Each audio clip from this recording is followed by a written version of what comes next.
Encuentro, enfoques y contrastes de ideas para la construcción de una ciudadanía informada, inclusiva, con justicia social y participación democrática. En Voz Alta. Muy buenas noches tengan todas y todos ustedes nuevamente aquí como cada semana en su programa En Voz Alta. Y la realidad es que esta es la parte 2 o como lo deberíamos de llamar, segunda temporada, ¿no? de la última que tuvimos la semana pasada, en donde ya nos reincorporamos algunos de los que habíamos estado ausentes por motivos electorales, precisamente para hacer el análisis y el balance y la opinión de cómo había quedado la conformación de nuestro país en materia federal, que fue lo que abarcamos en el último de los programas que tuvimos la semana pasada.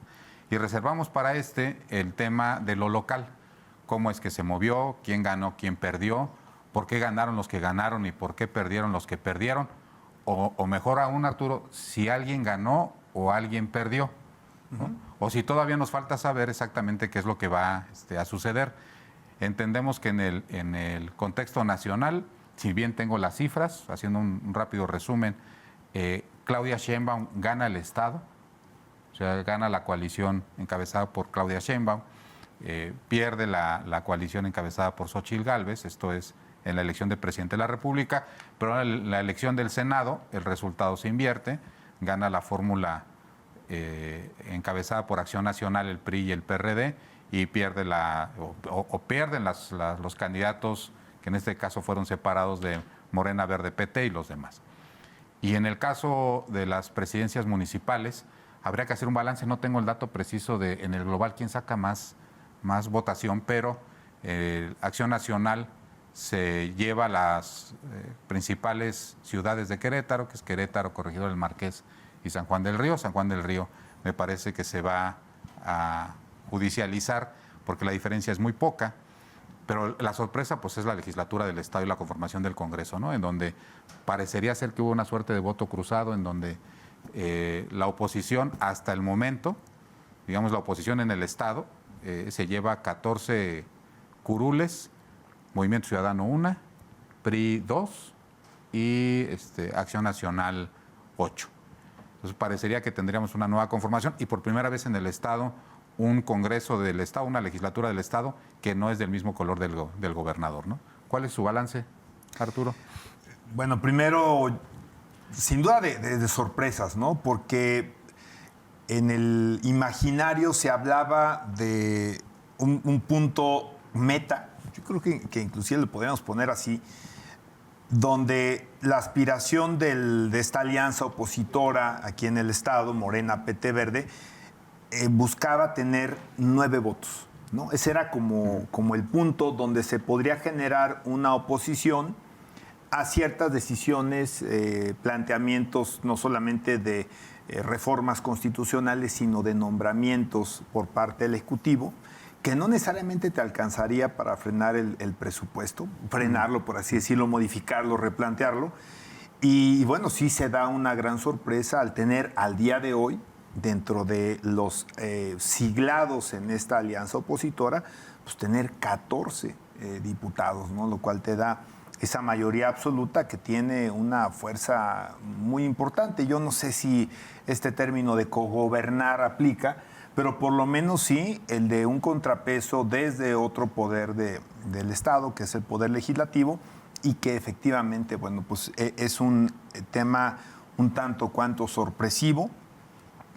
No necesariamente, yo creo que así había una cascada importante de voto, de apoyo, de percepción ganadora en un proyecto que a mí me gustó mucho, que fue el de Claudia Sheinbaum, y cómo llevó de alguna forma la campaña con mucha disciplina, anteponiendo siempre la preparación, la formación, la experiencia, los resultados, y cauta, ¿no?, de no caer en algunos, pues hay trampitas que le iba poniendo la oposición, en ese caso al gobierno federal, pero destacando para no desviarnos, porque tenía que ver que sí hay un trabajo importante en las candidaturas locales, no solamente a diputados, ¿no? Podríamos también ver el tema de los municipios, pero donde me parece que es injusto decir que se montaron o nos montamos en una marca. A mí lo que me gustó mucho en lo que yo alcancé a ver también de varios mujeres, hombres candidatos es la campaña a tierra que se hizo y que no necesariamente todo personaje que se montó en una marca, mujer u hombre, logró sacar los resultados. Es decir, sí había una lógica de trabajo, de estrategia, de posicionamiento previo y durante la campaña que creo que fueron varias y varios capaces de explotar. Si te vas al ámbito municipal y cada quien lleva la contabilidad como le conviene, nadie vende pan frío, pues claramente el PAN diría ganamos, no por número de alcaldías necesariamente, sino por el número de los pobladores y la relevancia que puede tener inclusive la zona metropolitana en términos económicos, en fin, ¿no? Una serie de elementos que lo hacen un resultado probablemente un tanto cuanto mixto, pero sí sorpresivo. Creo que la alianza Morena-PT Verde tiene un gran desempeño. Y MC tampoco le va mal, ¿eh? O sea, mete regidores. En la capital no tenía. Por primera vez tiene 2 presidencias municipales. Colón es una presidencia municipal muy importante, me parece, por la cuestión inmobiliaria, por la cuestión industrial. Creo que empieza a tener relevancia. Bueno, pues Amialco da otro giro ahora a MC. Y bueno, ya tiene un diputado, en este caso una diputada. Y sí tiene también un crecimiento, ¿no? Hay otros cuestionamientos que quizá dejaría para otro momento en el programa, que es si hubo un castigo a los reeleccionistas. Por ejemplo, no salvo a uno que lleva muchas, ¿no? Pero son de los temas que también es interesante analizar. Bueno, yo empezaría, Carlos y Arturo, si me lo permiten, haciendo un análisis de los grandes perdedores de este proceso electoral a nivel local y los grandes ganadores en este proceso en Querétaro. Si uno se mete a las tripas de los números y también en retrospectiva hace el análisis de los movimientos de los partidos políticos que hicieron previo a las elecciones, sobre todo con las cartas que presentaron en las candidaturas, te das cuenta que el resultado, pues bueno, obedeció a no un gran plan maestro, pero sí a una perspectiva de pues arrebatarle a Acción Nacional muchas posiciones importantes. Va a ser interesante, lo que mencionaba ya Arturo, observar esta nueva etapa del gobierno de Mauricio Curi con un congreso de oposición. Va a haber cosas importantes como el presupuesto, que a ver cómo se ponen de acuerdo ahí, y que ahí va a marcar el rumbo de los últimos 3 años de este gobierno a nivel estatal. Pero en el análisis yo empezaría a ver en Morena. Yo creo que Arturo lleva razón cuando dice que a veces hay un juicio muy soberbio de fue la marca y fue la presidencial.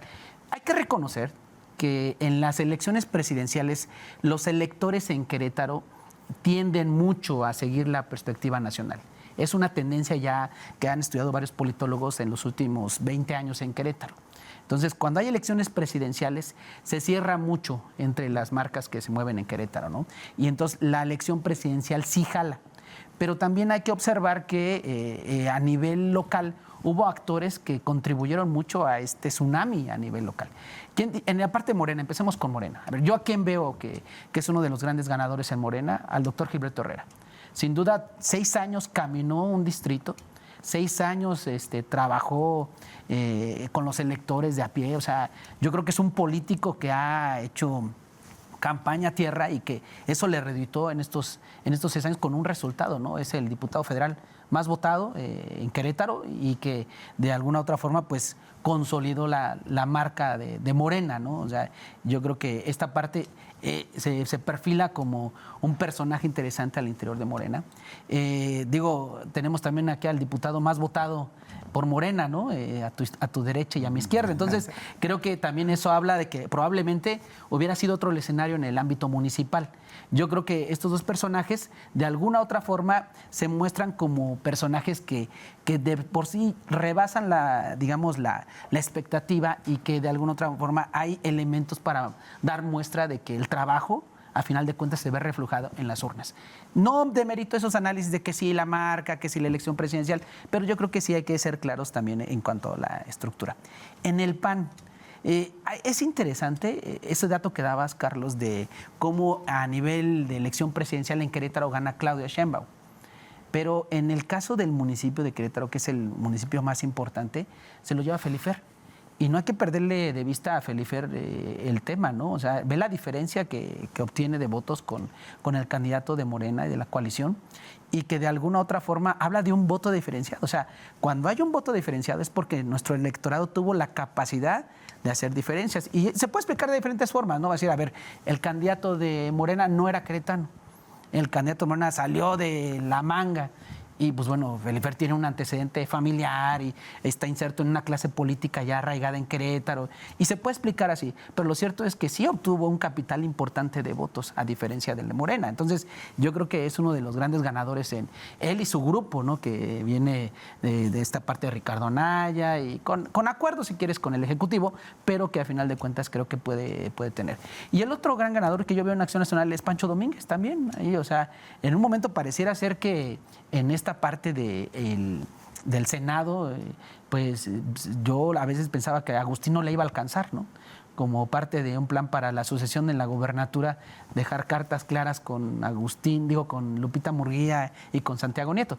Parecía que por ahí iba la jugada, sin embargo, pues yo vi a Pancho Domínguez salir a las calles y reforzar, y logró acomodar esta estructura que él todavía persiste en el Estado, ¿no? Entonces yo veo esta parte de, digamos, de actores políticos que logran echar a andar su maquinaria electoral y que de alguna otra forma con los actores que lograron colocar en las boletas, pues logran remontar resultados. Es un resultado bien interesante si lo ven, porque se combina esta parte de la rational choice, de sí echarle razón a los votos, cuando tenemos un perfil de los ciudadanos y de las ciudadanas que muchas veces no vota en la racionalidad. Entonces, hay voto diferenciado. Eso es digno de estudio en Querétaro para entrar más en detalle del análisis. De primera vista, yo les puedo decir, son los actores, ¿no? Que ya traían una estructura, que ya traen un trabajo de tierra, que ya traen. Pero también hay que entrarle a las tripas de esos datos y observar hacia dónde van, ¿no? Y bueno, pues los perdedores, pues yo creo que no quiero herir susceptibilidades, pero seguramente todos los conocen, pues con decisiones que no les favorecieron, ¿no? Y yo veo, fíjate, también una parte importante, el comportamiento de la opinión pública en Querétaro. En este voto diferenciado, parece que no se le dio el golpe de lo que pasó en las elecciones en Querétaro. No sé otros estados, no los conozco, pero en Querétaro un fenómeno muy, muy importante de un viraje de la ciudadanía al modelo de gobernar. Y yo creo que en este modelo de gobernar, en estos 3 próximos años que viene, habrán que atender ciertas circunstancias que permitan reconquistar al electorado, porque lo cierto es que los índices de aprobación de la marca Morena, de la marca del presidente, o sea, y mucha gente decía, no, es que fue AMLO. Pues bueno, ahora que vamos a decir que es Claudia cuando obtuvo mayor porcentaje y mayor número de votos, en realidad creo que obedece también a una comunicación política muy potente del presidente y de la 4T, donde la gente a lo mejor no entiende. Y digo a lo mejor no todos, pero un gran grueso de la población a lo mejor no entiende qué es, por ejemplo, las grandes reformas de la 4T, pero sí han escuchado hablar de ellas. Y al escuchar de hablar de ellas y relacionar la forma de gobierno con ciertas políticas públicas, desde luego que impulsan esos proyectos. Aunque probablemente no, me voy a desviar poquito, no quiero entrar en eso porque ya lo analizamos, pero la propuesta, por ejemplo, de la reforma del Poder Judicial, pues está acompañada, y las encuestas serias, que sí son encuestas y no estas de llamadita por teléfono y de Facebook, no, encuestas serias refieren que más del 60% de la población en México estaría de acuerdo con una reforma al Poder Judicial. Y eso impacta en lo local, porque también a nivel local va a pegar. Entonces, eso es lo que yo veo en una primera etapa del programa, que yo digo, a ver, hubo un viraje del electorado. El electorado en Querétaro dejó de ser conservador, por lo que ustedes quieran, y en su mayoría, digamos que Morena fue el partido, la fuerza política que se coloca ya en el centro del poder político en Querétaro, ¿no? Fíjate, un dato interesante que poco se ha comentado, es que hay una desagregación de estrategias. O sea, empezando por el PAN, ¿no? La estrategia de Xóchitl en Querétaro, no sé si ustedes lo hayan ubicado, pero ¿quién era el coordinador de la campaña de Xóchitl en Querétaro? Yo no supe que hubiera. Yo no lo supe. O sea, realmente no hubo esa figura de coordinador que existía en otras, o sea, no hubo estrategia Xóchitl en Querétaro, por lo menos no de forma institucional. Con Ricardo Anaya, recuerdo, era Gerardo Cuanalo, el coordinador de la presidencial en Querétaro. Con Fox, ¿no? Que tenía también sus coordinadores, los amigos. Los José Guerrero, sí, me parece. O sea, sí siempre ha habido una figura. En esta ocasión no la hubo. En el caso del Senado, yo veo una campaña diferente a la de la presidencia municipal. Algo que distinguía mucho al PAN era que por lo menos en la imagen gráfica o en la estrategia de imagen de comunicación salían todos bajo la misma dinámica. Esta es la primera campaña que yo les veo que cada quien salió por su lado. Rascándose para ver. El Senado por su lado, la presidencia municipal de Querétaro por su lado, el Marqués con su estrategia personal, corregidora centrado. Se hicieron pequeños cotos y cada quien traía su estrategia. San Juan del Río, pues no se diga, ¿no? Y así las presidencias municipales. No hubo una campaña que los aglutinara a todos. Parecía una suma de estrategias regionalizadas y, si me lo permiten decir, inclusive hasta personalizadas, ¿no? Y en esa parte los personajes más débiles eran precisamente los legisladores, muchos de ellos en una reelección que ya la gente ahorita pues prácticamente la rechazó, ¿no? En algunos procesos, si no es que casi todos, había una estadística que decía, bueno, de los 10 que intentaron reelegirse, 6 no lo consiguieron, los que intentaron hacerlo a través de una figura inclusive parental no lo consiguieron. Entonces parecería que había un fenómeno ahí que decía, ya no quiero continuidad de las personas o continuidad inclusive en algunos casos de forma parental. En el caso de Morena pareció igual, ¿no? O sea, la campaña del Senado, desde que se pulveriza y los tres partidos van por separados, tenía dos efectos, ¿no? Pues que el PT tuviera que hacer su trabajo para el tema del registro, que el Verde tuviera que hacer su trabajo para el tema del registro, y que al no ir en coalición los votos nulos en el tema del Senado se disparan más allá de lo proporcional. Los votos nulos regularmente es el 1.5, el 1.8, el 2%, que es más o menos un porcentaje de voto nulo tradicional, que es gente que va y dice, yo manifiesto mi inconformidad con los procesos electorales y anulo mi voto. Pero ya cuando se dispara arriba de estos porcentajes, quiere decir que hubo confusión. Que vimos mucho voto por los tres partidos, tratando de homologar lo que sí existía a nivel nacional y que existía a nivel local. Entonces, a pesar de una publicidad del 5 de 5. A pesar del 5 de 5. Entonces, en una aritmética sencilla, si tú votas el excedente de voto nulo, si sumas el excedente de voto nulo, el voto que tuvo el PT y el Verde, el resultado en el Senado hubiera sido diferente. Pero el hubiera no existe. Pero lo que te decía, eso tiene que ver con la ingeniería electoral al momento de poner ciertas castas en la elección. Pero en una estrategia que nada más abarcaba al Senado, Arturo. Sí, por eso decía que cada guerra tuvo su propia... No hubo una guerra, hubo una guerra de guerrillas, cada una con su propia estrategia, táctica, ¿no? Y así podemos ir desagregando lo que hicieron cada quien en sus municipios. Un caso que rompe con esa teoría de heredarle el cargo a alguien familiar, pues es el Marqués. ¿Y Tequisquiapan? No, porque Tequisquiapan hubo un voto en contra. Un voto negativo. Por ejemplo, el anterior candidato a la presidencia municipal gana por 7 mil y tantos votos. Norma hace un gran esfuerzo y tiene 13,000 votos, pero el que gana, que es Héctor Magaña, tiene 21,000. Bueno, tienes a Gina, que pero él llega por la vía plurinominal, ¿verdad? Sí. No fue votada, es cierto. Entonces, todos los votos suben, Arturo. O sea, en el caso del municipio de Querétaro, también hay un incremento de votos con relación a la elección anterior, pero el que gana con una cantidad exorbitante de votos. Todo el mundo decíamos, con 200,000 votos se gana la capital. Pues no, pues ahora se gana con 250, güey. Cuando el histórico eran 180, sí. Digamos, el récord era 180. 180. Ahora se va a 250. 180 en un nivel de participación muy bajo, porque ese récord se generó en pandemia, 2021. Yo recuerdo que hubo candidatos que ganan con 170, con 160. Sí. Hoy se va a 250, Tequisquiapan se va a 21. O sea, hubo elecciones exactamente muy atípicas de otro fenómeno que también es digno de analizarse. Parecía plebiscitario el asunto. Sí. ¿Sí? Había dos fuerzas contrario al 21, que eran 11 fuerzas. Entonces pareciera que ahora se concentra y entonces los márgenes con los cuales se gana se vuelven monstruosos. Y un referente me parece atípico en términos estadísticos para poder medir la elección siguiente, ¿no? Pero hay una combinación de plebiscitos, ¿eh? O sea, si te pones a pensar, está el plebiscito en términos de la administración del presidente López Obrador. Ese es uno, ¿no?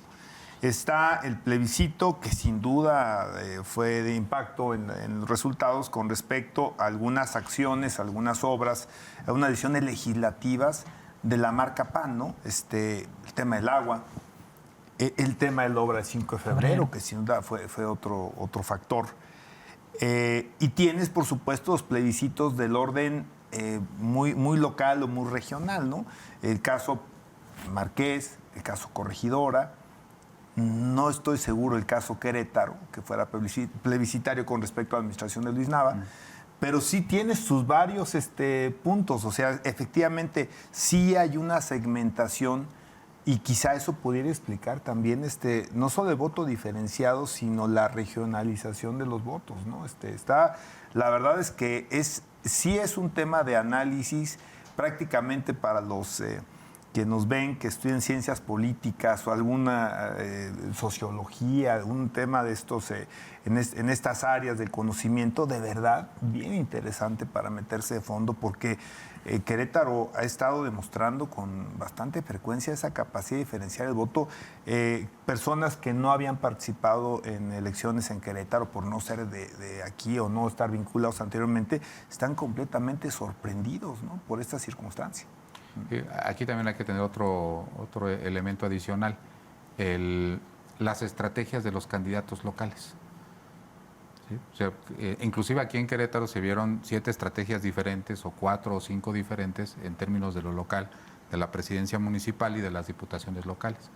Y de las diputaciones federales, que en algunas íbamos en coalición, tanto PRI como PAN, que perjudicaron en el asunto, ¿no? Al PAN también le perjudicó mucho en algunos lugares en donde no iban en coalición, el tema del voto nulo. La gente votó por los 3 partidos cuando no iban, con PAN, PRI, PRD.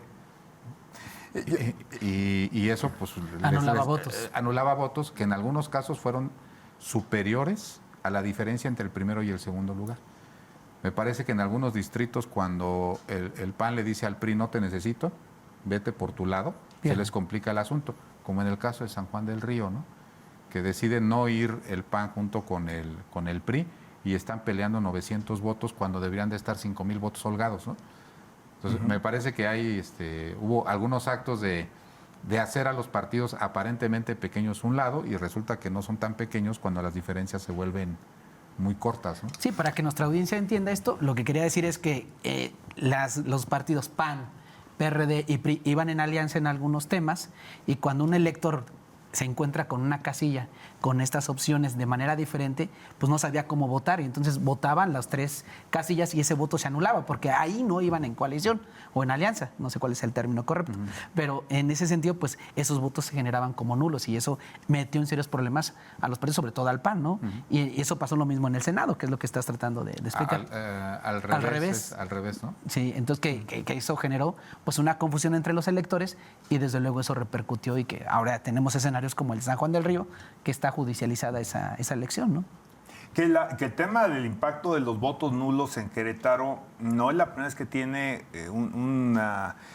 digamos que marca tendencia en favor de candidatos que a lo mejor no necesariamente tenían la preferencia del electorado. Hay un caso muy emblemático en Querétaro y se da en el Senado también. Enrique Burgos, gobernador en su momento, compitiendo contra Francisco Domínguez, y donde hay, creo que prácticamente 4 veces más votos nulos que la diferencia que obtuvo y que le dio el gane a Francisco Domínguez. Creo que él gana por 13,000 votos, y me parece que hay un número cercano a 60,000 votos de votos nulos. Entonces, no sería la primera vez. En ese caso, mucho más marcado, ¿no? Y que me parece que a Pancho le sirvió como una bandera de como si hubiera destronado al rey, ¿no? Evidentemente por el peso político del señor Enrique Burgos y el prestigio, y que él le hubiera ganado la elección al Senado. Y creo que eso es uno de los argumentos sólidos también con los que él se proyecta nacionalmente y se proyecta hacia la gobernatura 3 años después, ¿no? Pero imagínate que en el caso del Partido Acción Nacional les gana la soberbia y dicen, bueno, homologuemos la elección del Senado con una elección de gobernador. Pues la ganaron. Pues no la ganaron. La realidad es que se perdió en una estrategia equivocada de la coalición Sigamos Haciendo Historia, junto con Querétaro, sacar a 6 estados de la coalición. Insisto, o sea, si sumamos los votos nulos, PT y Verde, y hubiera sido la coalición, realmente el resultado del Senado hubiera sido distinto. Y me parece que ahí sí no es una cuestión de interpretación. Pero ¿no les parece que también es una cuestión de que se empieza, como dice, te proyectas, ¿no? Lo que puede ser un error de cálculo político es pensar que vas a agarrar el escenario del 24 y lo vas a mover al 27, a la intermedia. Y es otro juego. Es otro animal, ¿no? Es completamente diferente. ¿Quién carga, me parece, una intermedia al no haber un referente presidencial? El candidato al gobierno del Estado. Y claro, vuelven a tomar su propio peso específico los candidatos a las presidencias municipales como acompañamiento, como motor de este tipo de proyectos. Entonces, cuando empiezan a tratar de extrapolar estos resultados y los quieren llevar hacia el 2027, a mí me parece que es muy arriesgado en ambos bloques. ¿Qué se va a mantener? No lo sabemos. No sabemos si se va a mantener algún bloque pensando en Morena, PT, Verde. No sabemos, por ejemplo, este experimento que creo que en Querétaro no fue muy exitoso de PRI-PAN. No lo sé. Yo lo que veía constantemente cuando revisaba las actas, al menos las propias, es la constante cifra de 0 cuando era una persona que votara por la alianza PRI-PAN, así solita, ¿no? Si esta va a continuar. Y bueno, pues hacia dónde irá y qué figuras serán capaces de jalar justamente ese voto, asumiendo el liderazgo de la marca en el Estado, porque no tendrás un referente nacional. Y eso ya no está tan sencillo.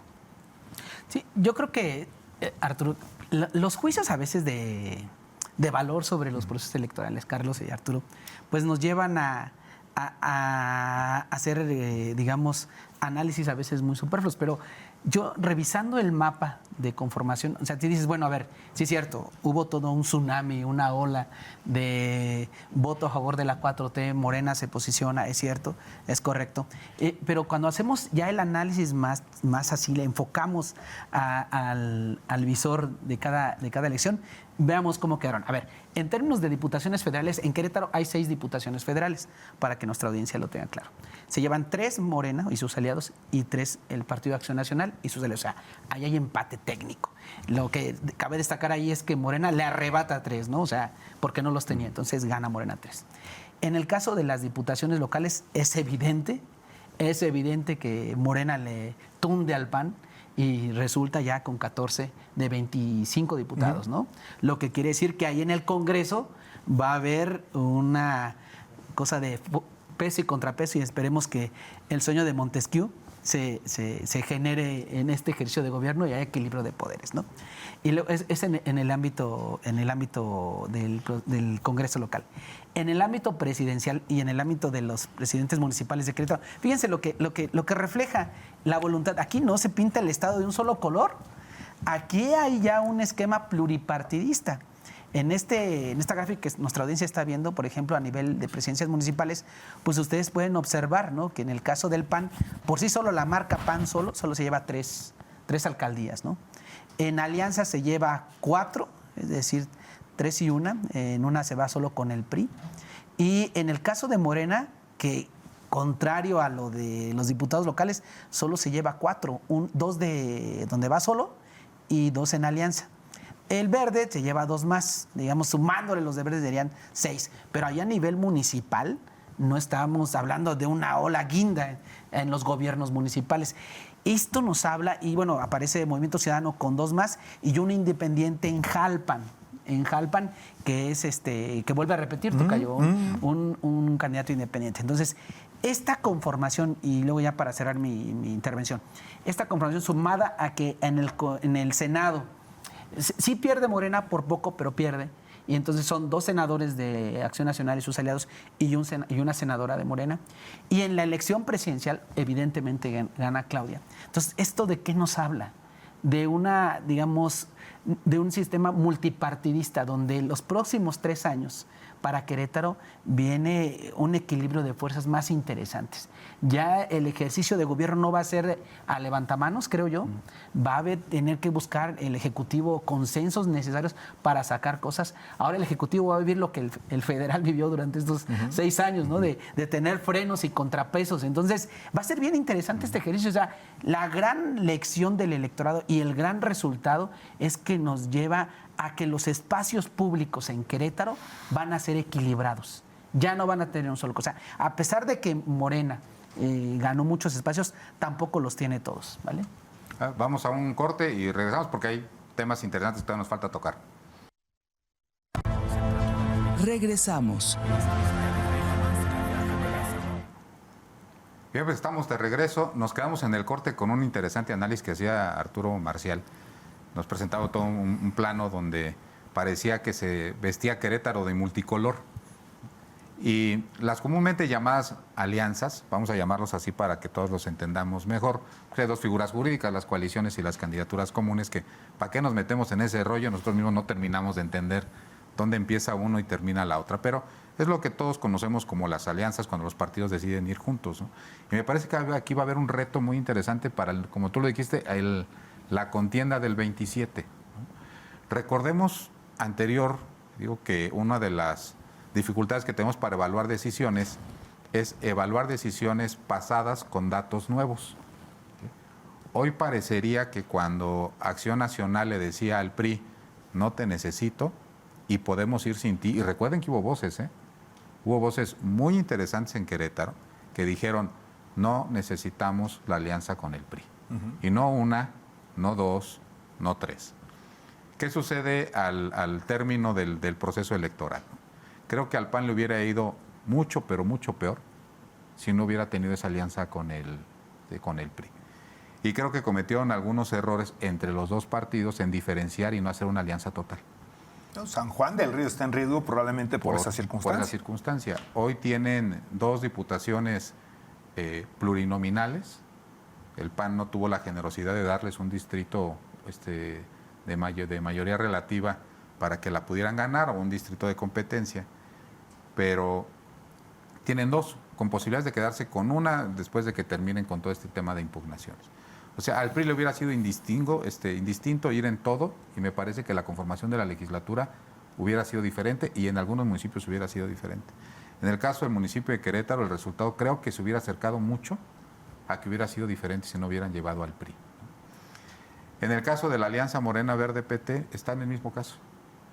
O sea, me parece que hubo momentos interesantes en donde Morena decía, no necesito las alianzas con el Verde y con el PT, la solidez de Morena puede con el proceso electoral, y me parece que muchos de los distritos que se ganaron en esta ocasión, se ganaron por el esfuerzo de Morena, pero el plus lo dio el Verde y el Partido del Trabajo. Y fíjate, ahorita que tocan eso, Carlos y Arturo, pues ustedes que son políticos y andan en el medio, que nos compartan con nuestra audiencia. Yo cuando veo esos arreglos, yo no me explico, Carlos, o sea, cómo toman esas decisiones de rentabilidad electoral, o sea, o de plano se sienta la élite política en este estado con la nacional y dice, no, pues aquí sí vamos juntos, lo voy a perder, vamos solos. ¿Qué es lo con que la imprecisión de las encuestas, tocayo, yo a veces tampoco sé cómo las toman, ¿eh? Yo no sé cómo las toman, y además yo creo que les falló el cálculo, porque, por ejemplo, en Ezequiel Montes, que Morena va solo, le gana al PAN y a sus aliados. En el municipio de Ezequiel Montes, por ejemplo, que iba solo ahí. No, pero va Morena PT, por ejemplo.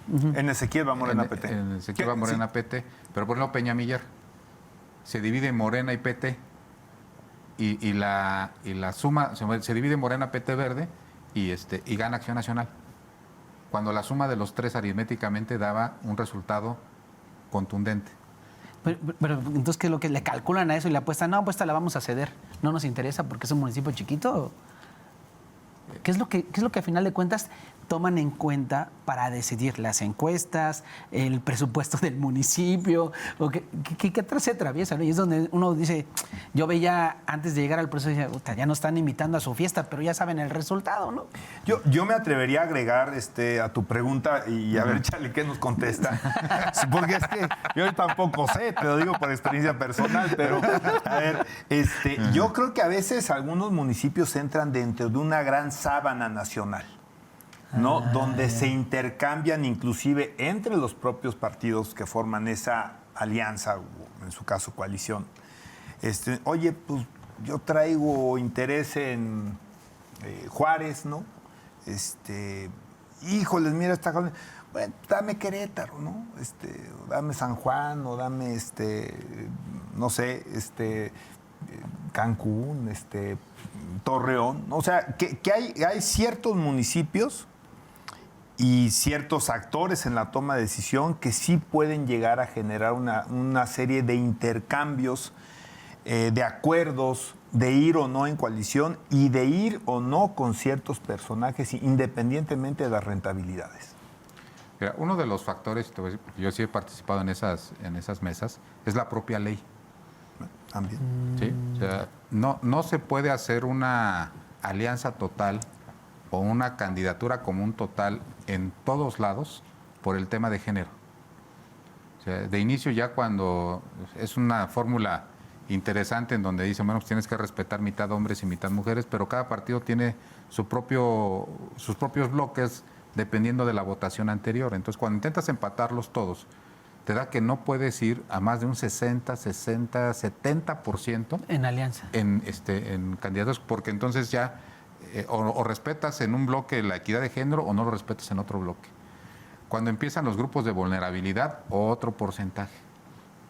Y eso también les pega en los plurinominales, ¿no? Por y eso también traemos un relajo ahí en el tema de las plurinominales. Entonces, la propia ley es la que impide... Por los siglados, por los famosos siglados. Los siglados, que se respete el tema de género en todos los partidos políticos. Ese es un primer criterio.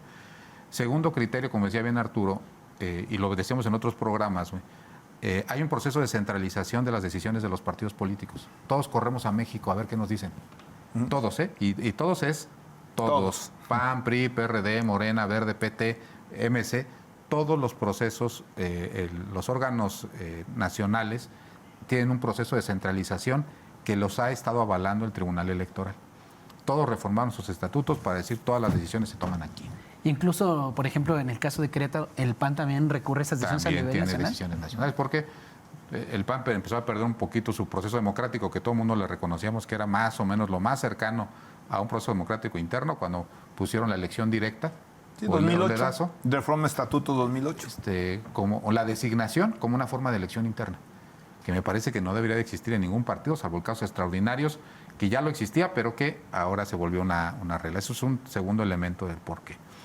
Y el tercer elemento del porqué, en el caso de la izquierda, es que se tomaron todas las decisiones cuarto para el ratito, güey. ¿Sí? O sea, no solo la izquierda, Charlie, MC también lo hizo, ¿eh? O sea, si tuviéramos procesos internos un poquito más abiertos y más transparentes, estaríamos pensando que este tipo de decisiones se tomarían en noviembre.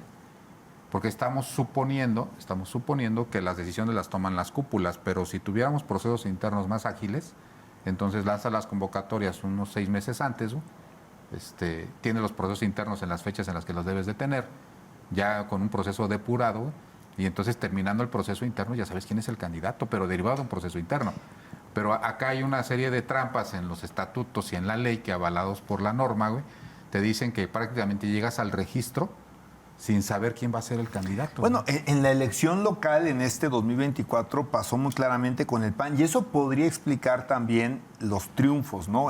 Por ejemplo, en el caso de Querétaro, bueno, pues creo que era evidente creo que antes de que terminara el año 2023, que iba a ser Felifer el candidato. Hubo señales, ¿no? Ahora en lugar de democracia en el PAN, de votación interna, hay fotos. Nos toman la foto con quien se la tienen que tomar, la publican en un periódico y se acabó el asunto. Eso consiste en la democracia interna hoy en Acción Nacional. En Corregidora, pues era muy claro también que sería Chepe. Rodrigo Monsalvo, en el Marqués, que había un derecho de reelección natural, inclusive jurídico, de Roberto Cabrera. Y entonces pues te vas encontrando que sí había una claridad de la candidatura y que en esto que es normal, bueno, pues que hay algunos jaloneos previos, hay grupos. Me parece que se alinearon y finalmente jalaron todos de manera conjunta. Eso podría explicar algunas de las no victorias o derrotas, como le podríamos decir, de algunos candidatos en algunos municipios que quizá hubieran tenido esa posibilidad de ganar y que finalmente no se da por lo tardío justamente de la decisión, ¿no? Bueno, de esos 4 municipios que acabas de mencionar, las coaliciones o los partidos como fueron de forma individual, todos se resolvieron la semana del registro, güey. Previa, ¿no? O sea, Querétaro, San Juan, el Marqués. Y hicieron Corregidora. precampaña. Y además aprovecharon la precampaña, ¿eh? Fíjate, eso nos dice que si, por ejemplo, en el caso de Morena, hubiese habido claridad con mucho más tiempo, les hubiera hecho, si así les fue bien, les hubiera ido mucho mejor, creo yo, si hubieran tenido claridad de quiénes hubieran Es sido la los segunda candidatos. elección consecutiva que Morena decide a sus candidatos faltando una semana para iniciar la campaña. Empieza a ser cultura y eso es peligroso. Y sí. O sea, Sí, porque eso habla de que hay En estires y detrimento del aflojes. propio partido y sus Del partido posibilidades y de la victoria. ciudadanía, porque entonces ¿para qué nos invitan a votar por ustedes si ya lo deciden 5 para las 12? O sea, la verdad, entonces yo creo que eso va a ir en entrenamiento institucional, porque a final de cuentas los partidos son instituciones de interés público, le llaman, ¿no? Los políticos y los abogados. Pero la verdad es que dices, pues, ¿cuáles procesos democráticos? O sea, ábranlos más, ¿no? O sea, los ciudadanos y ciudadanas, pues a veces queremos estar ahí adentro, pero pues ya sabemos que al final de cuentas, si no tengo la bendición del dedo mayor en la Ciudad de México, pues ya para qué, ¿no? Entonces, yo creo que es interesante esto. Y esto que refieren me hace pensar en torno a cuáles son las posibilidades que vienen ahora en el 2027 para hacer procesos democráticos. Yo, y entrando un poco, no me quiero saltar a lo nacional, pero esta parte de los plurinominales, esta parte de los diputados de representación proporcional, pues bueno, ojalá que de las grandes reformas que traen en mente, pues sí cuiden una cosa, ¿no? O sea, la verdad es que sí desaparecer diputados de representación proporcional, por ejemplo, en el caso de Querétaro, yo no lo vería sano. Yo creo que lo que hay que cuidar es cómo llegan ahí. A ver, ¿no? aquí creo que hay una polarización del discurso. Yo escuché en la entrevista que creo que fue la más abierta en estos términos de preguntarle, cuestionarla sobre el tema de la eliminación de los plurinominales a la doctora Claudia Sheinbaum todavía como candidata en programa de tercer grado. Y ella lo deja claro, y a pesar de que lo deja claro, siguen retomando la idea de que se quieren desaparecer. Ella lo que dice es una circunstancia distinta cuando nacen en los 70s los de partido y luego los plurinominales. Dice, lo que queremos es, para que no parezca que es un avasallamiento de un solo partido, lo que se está planteando es las primeras minorías, o como le dicen espantosamente, ¿no? El mejor perdedor, que es distinto a la primera minoría, es distinto, lo entiendo, pero me llama la atención el concepto. Pero ella habla de que los partidos que obtienen la segunda mejor votación en el espectro que lo quieras poner, Senado, diputaciones federales, probablemente también en las locales y otro, bueno, en este tipo de cargos legislativos, que se elimine el pluri, pero que entre el que tiene un mérito de voto, es decir, que tiene una representatividad que es producto de la votación del elector y no de un listado donde van los principales actores políticos, inclusive los compadrazgos, los familiares, etcétera, y que sí sean estos que llegan a representar, digamos, la oposición, pensando que fuera la segunda fuerza, pues que sí llegan y sí ocupan una curul, pero lo hacen por vía del voto a partir del segundo mejor votado. Es decir, ¿estarían entrando entonces en los 300 distritos 2 diputados por cada distrito? Eso lo planteó... ¿Serían 600 diputados? ¿Aumentaríamos a 100 más? No, siendo 500, habrá que ver el esquema como se maneja, en cuáles no, o los mejores 200, ¿no? Pero a lo mejor podríamos pensar en eso. Ahí sí habría que ver el esquema, ¿no? Aquí ya se intentó. Bueno, aquí existe de alguna forma, ¿no? En el Senado existe. Existía, y esa reforma sí me tocó cuando yo era asesor de un grupo parlamentario en la legislatura. Y lo hacía Convergencia, por ejemplo, porque la ley se lo permitía. cuando todavía existía Convergencia, el partido, decía, yo no voy a poner las pluris las ponía a un hecho futuro, güey. Nada más ponía el primero y las otras 9 decía, mis mejores candidatos. Los que no ganaron, pero que fueron mis mejores candidatos. Y entonces entraban las 9. Intentamos en aquella ocasión con este grupo parlamentario que las plurinominales fueran así. O sea, que tú dijeras, bueno, son 15 diputados los que compiten en distritos. Pero hay 10 plurinominales. Si al Partido Acción Nacional se determinara que se le van a dar 4, por ejemplo, que no fueran 4 de la burocracia del PAN. O sea, que no fuera el presidente del partido, el secretario general del partido, el amigo de fulanito de tal. Como hoy ocurre en el Senado de la República. Que son las burocracias de los partidos. O sea, ¿quiénes deberían de ser esos 4 pluris? ¿Sí? Los mejores votados. Los mejores votados dentro del Partido Acción Nacional. Ya. Para que tuvieran cierto grado de representatividad. Y así iba el sentido de la reforma. Pero en aquel entonces el PAN se opone y dice, bueno, sí, vamos a hacerlo, pero poco a poquito. ¿Sí? Entonces dicen, bueno, entonces construyen una cosa que se llama lista primaria y lista secundaria. Entonces, el 1 y 2 de la pluri de un partido político los pone el partido. Pero el tercero sí responde a este orden de ideas. El más votado. El más votado. O como dice Arturo, mal dicho, el mejor perdedor, es decir, el que tenga la menor diferencia entre el primero y el segundo lugar. Pero aún así, el 3 de la relación de pluris sí tiene una representación, porque sí fue un candidato que salió a la calle, pidió voto, se comprometió con la gente y tiene un origen popular, güey. Exactamente. No los que van en las primeras listas. Te voy a poner un ejemplo ahorita, ¿no? En el caso del Verde, manda una candidata de mayoría que gana, que es la misma que replica en la pluri. ¿Sí? Ahí tú podrías decir, si no hubiera ganado en la de mayoría, hubiera entrado en la pluri, sí, pero ya ganó los votos de mayoría. Entonces, ¿tiene derecho a estar en la primera pluri? Yo creo que sí, porque se la jugó de mayoría. Acá en este caso, bueno, pues subieron ahí, hicieron un truco para que entrara un varón, ¿no? Pero ese es motivo de otro tipo de alquimia electoral. Pero yo creo que las pluris deberían de ir por ahí, o como fue la primera propuesta del presidente Andrés Manuel, que lo discutimos aquí en este programa, que las que desaparezcan sean las de mayoría. Y puros pluris. Y puros pluris, o sea, que cuando la gente vaya a la votación, vote por un partido político que sean listas. Y entonces ya nos quitamos el tema que hoy traemos, creo que al corte de la hora que es ahorita en la mañana, hay cerca de 5 o 6 recursos de impugnación sobre el tema de las plurinominales. Con un sistema de elección así totalmente plurinominal, pues no habría a esta altura ese debate. ¿Tuviste el 40%? Te toca el 40% de el los 40% de los diputados respetando ni sobre representación, ni subrepresentación. Ni nada. Se eliminan las imperfecciones del sistema uninominal de elección. Y a propósito, para ya ir cerrando yo creo el programa, ¿cuáles serían las impugnaciones que tenemos a nivel local? ¿Está San Juan del Río? ¿Algunos distritos a nivel local? ¿Saben cuáles son? Que el 7 y el 14 en las diputaciones locales. Está el 7 y el 14 por el tema de que la diferencia es muy, muy corta, pero ahí va a estar muy interesante porque cualesquiera de los dos aparecen en su propia lista como los mejores perdedores. Entonces vamos a ver una cosa ahí interesante. Está el recurso de impugnación, que entiendo que ya a estas alturas debe ser público, del tema de Movimiento Ciudadano, en el tema de que le saltaron al presidente del partido y pusieron a una mujer y dice, bueno, que esto no debe haber sido así, ¿no?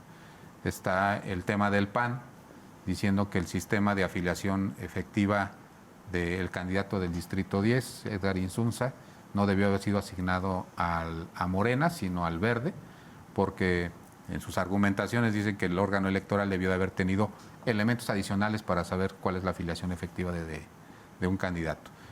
Está la impugnación que presentó el Partido del Trabajo, exactamente igual, ¿no? Con los mismos sentidos de que la afiliación efectiva tiene que ser un proceso más amplio y tienen que ser los actos del candidato los que definan cuál es su afiliación y no nada más el registro del padrón, en este caso de Morena.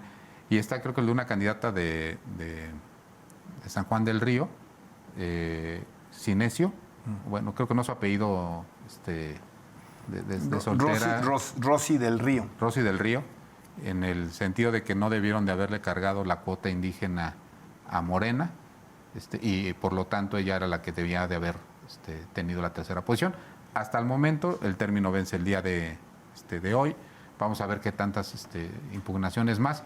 Unas muy cruzadas, ¿no? Porque los argumentos que esgrime o que van a escribir los terceros perjudicados, se va a dar una cosa bien interesante que seguramente va a mover la conformación de las plurinominales.